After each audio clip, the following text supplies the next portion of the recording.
Attention! Uy, Bi, anong ginagawa mo? May maganda na ba ako? Aaurahan ko si Chip, oo, para hindi ako isali sa gera. Babush. Bi, tagilid yung utong mo. Hoy, anong ginagawa mo? Nagsimula na yung gira. Sandali lang po, Chip. Naglalagay lang pong sunblock sa skincare ko, no? Hoy, wag ako. Alam kong hindi ka naka-rejuvenating set. Naka-RDL ka lang ng tigpa-46 sa palengke. Daddy! Ray gun! Hala mo, sagrat yun siyan! Hindi niyo yata alam na isang anak na mapebos ang pinakalaban niyo. Nagkamali kayo ng binangga. Hello, Daddy. I need equipment. Magpadala kayo ng laser na lipstick. Alabi, ang gagwapo ng mga kalaban. Yung isa, 8 packets of abs. Oh my God!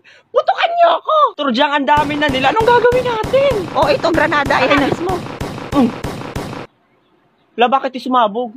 La, parang tanga, nakalimutan kong tanggalin yung pin. Oh my gosh! Napaka-bobo words mo talaga kahit kailan, Burlolo. You're very utak talang ka, ha? Manahimik ka, Turdyang. Akong bahala. Wait.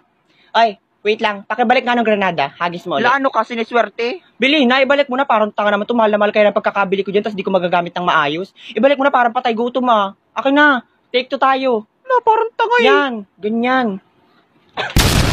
Ala, Burlolo. Hindi ko kayang bumaril ng tao. Ha? Talaga? Eh, yun yung lumalandi sa crush mo nung nakaraang taon, eh. Akin na yung granada. Deserve.